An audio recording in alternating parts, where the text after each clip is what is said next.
It's that time of year again where we react to my god-awful season predictions. Hi there and welcome back or welcome to my channel if this is your first time here. My name is Amy and I have a somewhat unhealthy obsession with Formula 1. Yeah, in today's video we are going over my season predictions. Every year I think I'm so good, every year I think I'm gonna nail it, and every year I am off by like an obnoxious amount.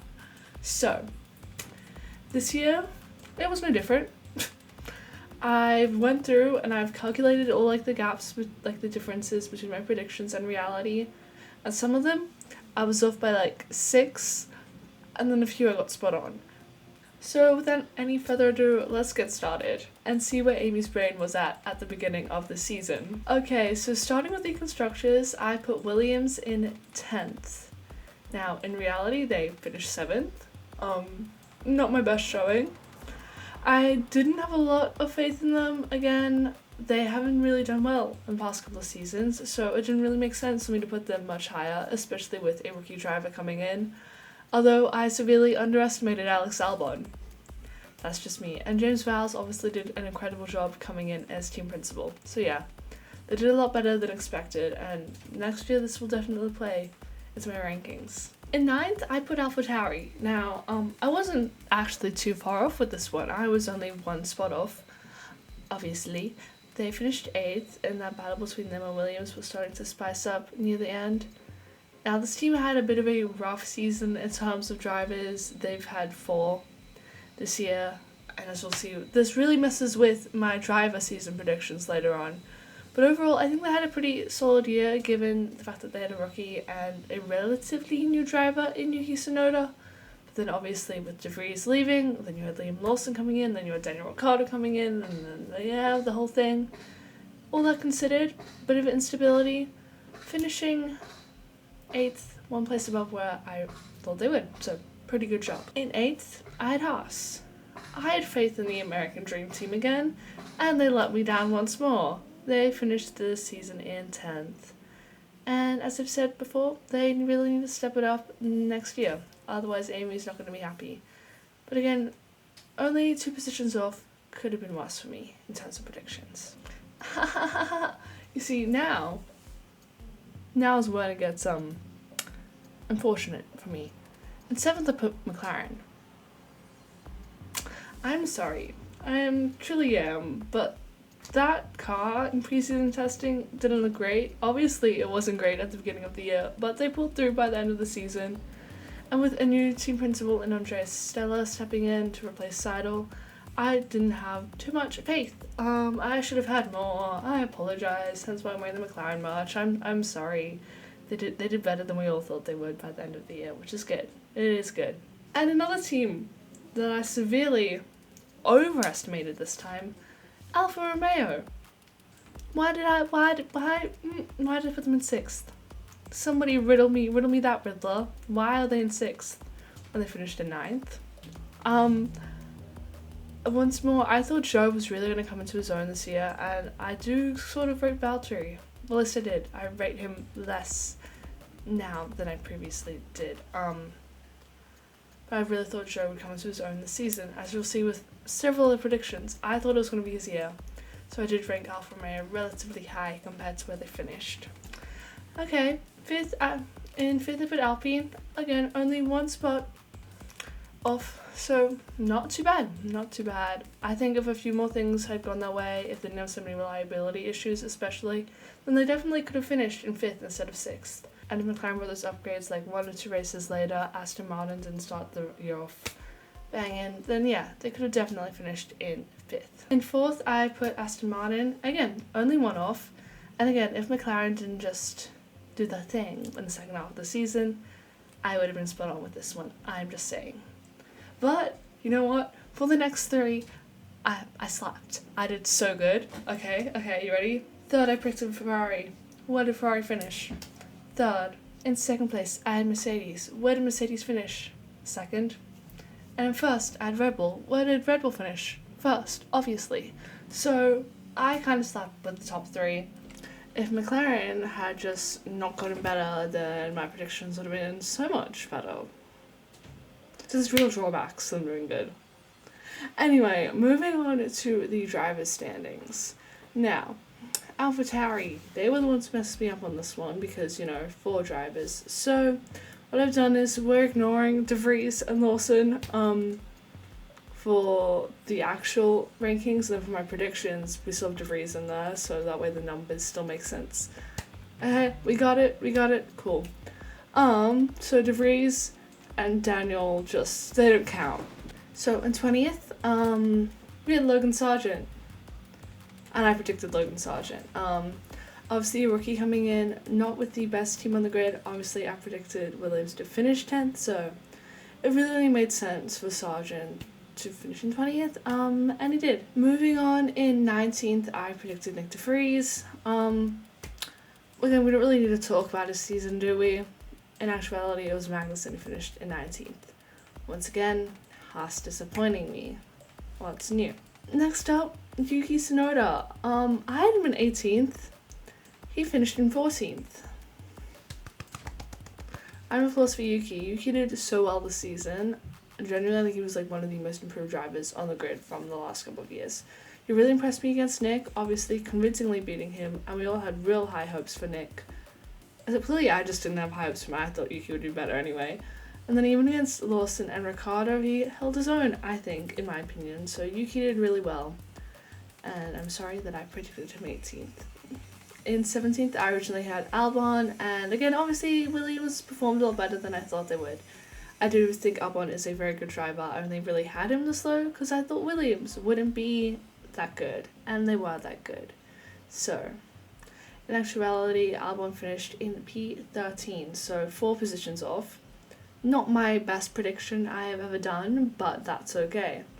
And in reality, Daniel Ricciardo finished in 17th. But you can blame me, I didn't think Daniel would be on the grid. So, next up, P16, Nico Hülkenberg. I got it right.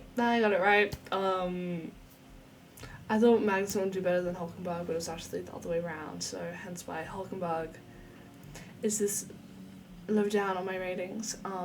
I expect Magnussen to beat him because he had more experience with that team. But obviously that didn't happen, so I really did my boy Oscar Piastri dirty with this one. P15, again, had so little faith in McLaren. I did have faith in Oscar. I knew he was a good driver, but I had so little faith in McLaren that I put him down this low. He was my worst prediction. He was the farthest off. He finished in P9. Amazing, incredible rookie season. One of the best we've seen in a while. I've talked about it extensively already, so I don't need to go into it too much, but one of the better rookie seasons we've seen in a longest time. So, very good job from Oscar Piastri. We go, Kevin Magnussen. I predicted him way too high up. In reality, where did he finish? Finished 19th. That's right, 19th. Not great, really. From such an experienced driver. And again, I thought he would outperform Hülkenberg, and he did in some aspects. But for the first half of the season, I think Hülkenberg really had the measure on him. So I don't know what is going on with that car and that team. Bottas, to be fair to me, I wasn't that far off. Again, I put way too much faith in that Alfa Romeo team this year. They were really much Alfa Romeo, so hence why he is up here, and he actually finished P15 and not P13. So, in P12, I predicted his teammate. I thought he was going to outperform Bottas this year. I had a lot of faith, because Joe genuinely impressed me in his rookie season. Compared to a lot of the other rookies we've had up until this year, yeah, I think he did really well in his rookie year, and I thought he would make a major jump this season. Again, he's also somebody who I severely overestimated, got him wrong by 6 places. He finished 6 places lower than this. So I put a bit more faith in him, but I shouldn't have. Another driver which I underestimated, Lando Norris. Again, just from where the car was at the start of the season, for him to finish 5 places above this, so he finished 6th in the end, right? He probably could have finished a bit higher if a couple of things had gone his way. But yeah, where the car was, to finish higher than what I predicted him, good job. Really, really good job. And really good job from McLaren for getting that car up to a really solid standard to be where they were able to finish. So yeah, another not so great prediction, but if McLaren hadn't McLaren, then I would have been pretty good. I've been spot on, basically, is what I'm saying. In 10th place, I had Stroll, and Stroll finished in 10th. I knew that Aston Martin was going to be quick because I did these after the preseason testing, obviously. I knew it was going to be quick, but I didn't have faith in Stroll to do that well either way. So, 10th, and he finished in 10th. I then predicted Ocon in 9th and Gasly in 8th. I'm going to cover these two together because I did predict that they would finish one off the other. It was just further down the grid because Alpine. They had a lot of reliability issues this season, and I'm surprised they didn't actually come together, like, at all, which was genuinely surprising to me. Yeah, that was like one of the things I was like outside the season, these are probably gonna crash because they didn't really have the best history as like friends, and also they are pretty similar levels in terms of driving ability, in my opinion. I predicted Fernando Alonso in 7th. In reality, he finished in 4th, which is really, really good. He had some of the best drives this season, in my opinion. At the start of the year, banging, getting so many podiums. I thought the Aston Martin car was good, but I didn't think it was podium level good, you know what I mean? I thought maybe they could fight for podiums occasionally, but at the start of the year, they genuinely had the second fastest car, and it just sort of fell off. So the fact that he finished 4th, and hopefully, I really want to see him fight for a championship again. Him and Max fighting each other. Oh my god, the scenes.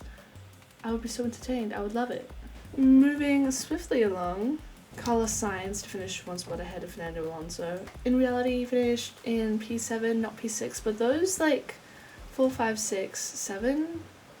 Yeah, 4, 5, 6, 7 were very close by the end of the season, separated by just like a few points. So really, if things had swung the other way, then yeah, he would have finished up here.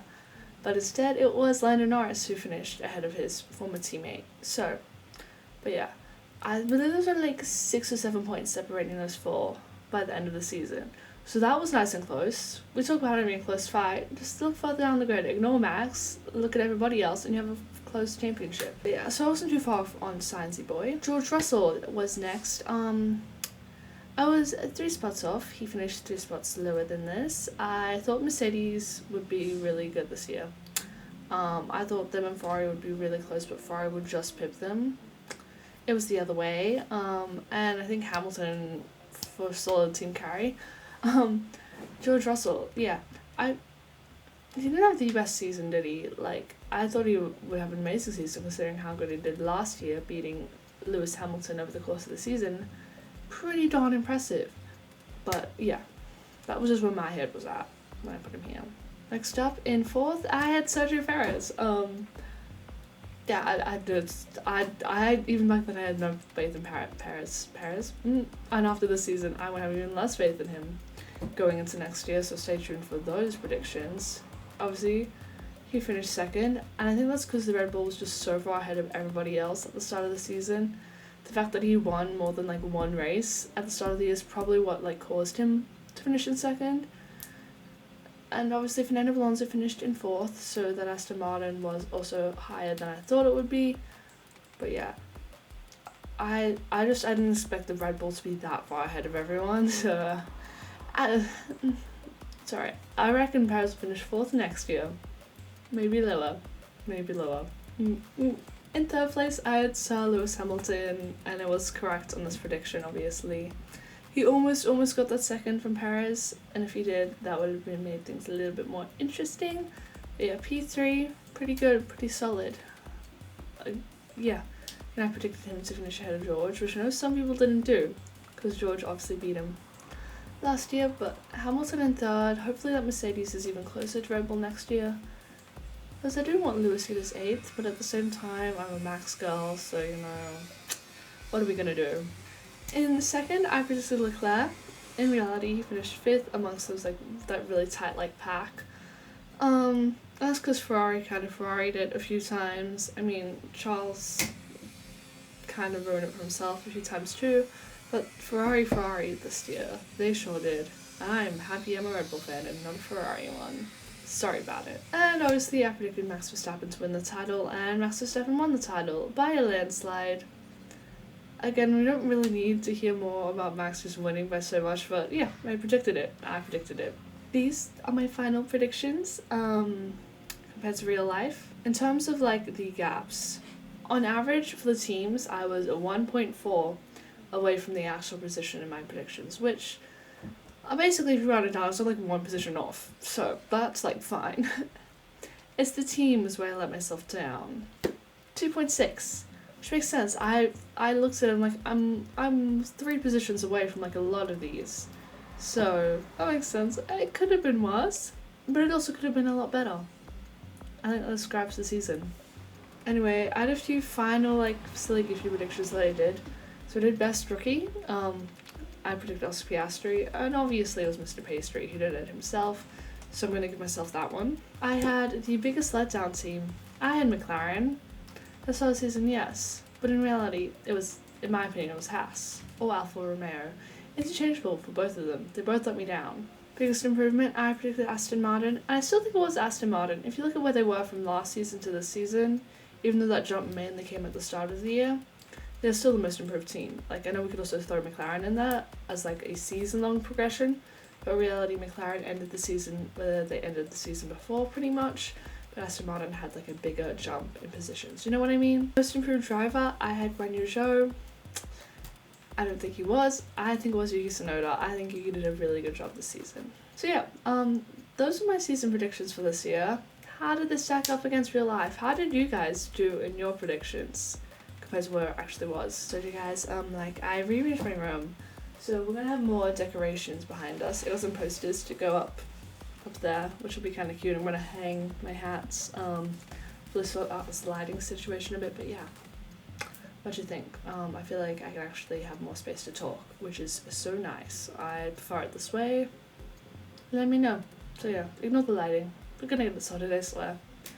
And that brings this video to a wrap. If you like the video, then like it and press the red button to subscribe for more F1 and motorsport related content. I'll see you all in the next one. Laters!